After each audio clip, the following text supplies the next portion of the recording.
Hi everyone, it's me, Lubna. Today is Sunday, September 22nd, 2024. This video is dedicated to my beloved, and the topic of this video is going to be about idealization through thought forms. And I'll explain in further detail what I mean by that after I share another chapter from this book, The Science of Success by Wallace D, which is actually a collection of 3 different books by him, including The Science of Getting Rich, The Science of Being Well, and The Science of Being Great. And the specific chapter that I wanted to share today is from The Science of Being Great, and the title of that chapter is Idealization. So this is the beginning of the chapter, and I'm gonna go ahead and read the entire chapter aloud to you now. So here it goes.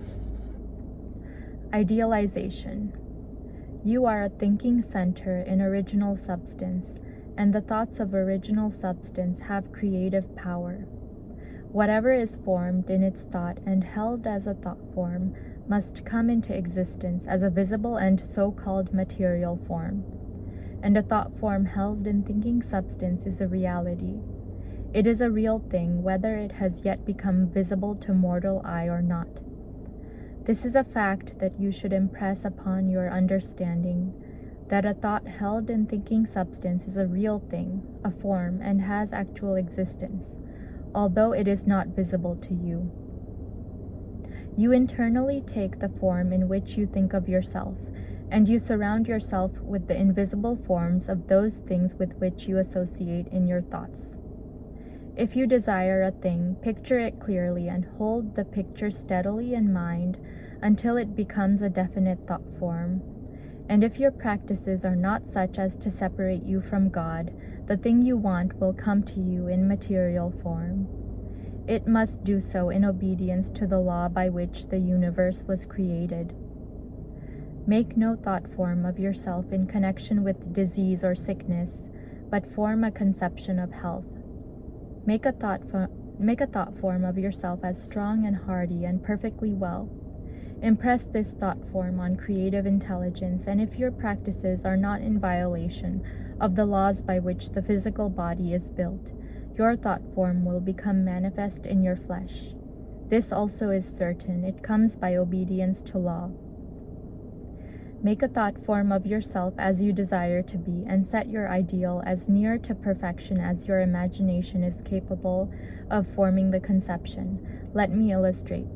If a young law student wishes to become great, let him picture himself, while attending to the viewpoint, consecration, and identification as previously directed, as a great lawyer, pleading his case with matchless eloquence and power before the judge and jury, as having an unlimited command of truth, of knowledge, and of wisdom.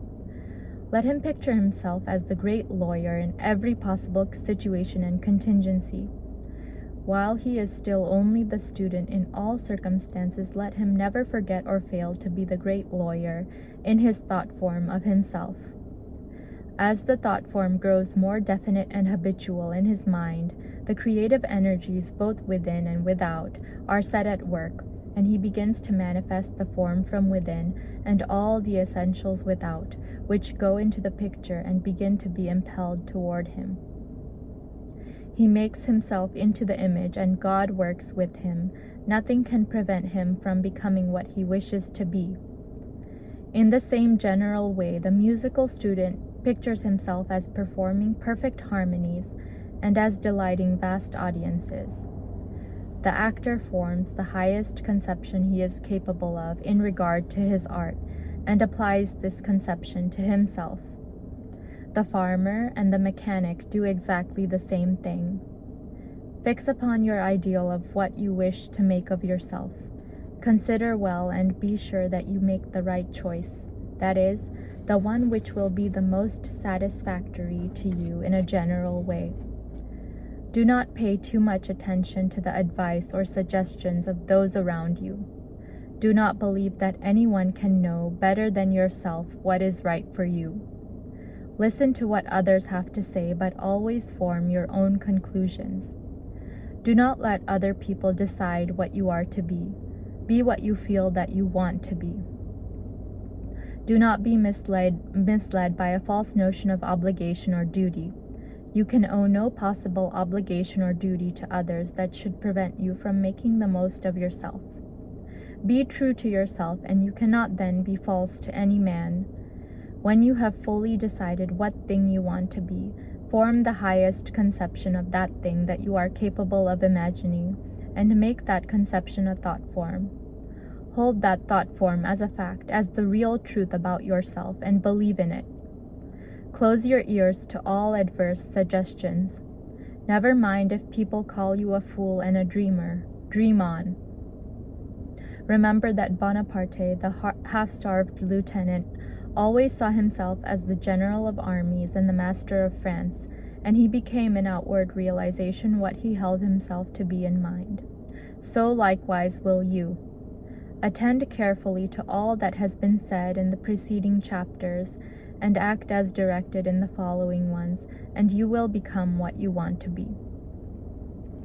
So that is the chapter on idealization from The Science of Being Great. And basically what this chapter is trying to tell us is that if we want to be something, or if we desire something, we should always hold the picture in our mind of what it is that we want to be. All throughout the day, throughout everything we do, we should keep that vision of ourselves and the life that we want in our mind. Just like he gave the examples of the law student who wanted to be a great lawyer one day. He always kept in his mind this idea of the great lawyer that he wanted to be one day, and that influenced everything he did as a law student, and he acted as though he was already the great lawyer that he wanted to be. And in doing that, it brought him closer and closer to his dream and his goal. And similarly, the musical student would picture in his mind himself performing in a great concert hall one day. And by keeping that vision of himself in his mind, he ultimately became what he wanted to be. So think about what exactly it is that you want to be. And I'll share a little bit about what it is that I want to be. I want to be a psychiatrist. I want to be a psychologist, a psychoanalyst, a psychotherapist, and an author, a writer, a creative person, a speaker. And I picture every single day all of those things. I picture myself as being all of those things. And most of all, I picture myself as being the Lubna Kabir that I want to be. And I hold this picture of myself all throughout the day in everything I do, no matter what it is I'm doing, whether I'm making videos or even just spending time by myself at home. I read books about psychology and philosophy and other types of literature that are going to increase my knowledge and help me get closer to this dream that I have. So in that way, this vision that I have of myself is within me and influences everything that I do day to day.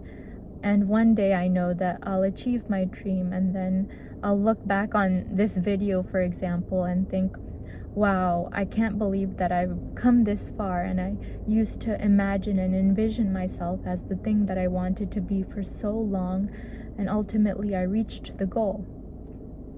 So again, think about what it is that you want to be and what you desire in your life, and make your vision as close to perfection as you possibly can. And in your spare time, use your spare time to think about the details of this vision that you have, and maybe write about it. Write it down on a piece of paper, write it in a journal, and keep it with you and read it over and over again. Because the more you think about your ideal, the ideal self that you want to become, the more and more you'll bring yourself closer to that. So basically, that is my message today on idealization through thought forms, or in other words, picturing the ideal version of yourself and holding that picture of yourself in your thoughts permanently and constantly.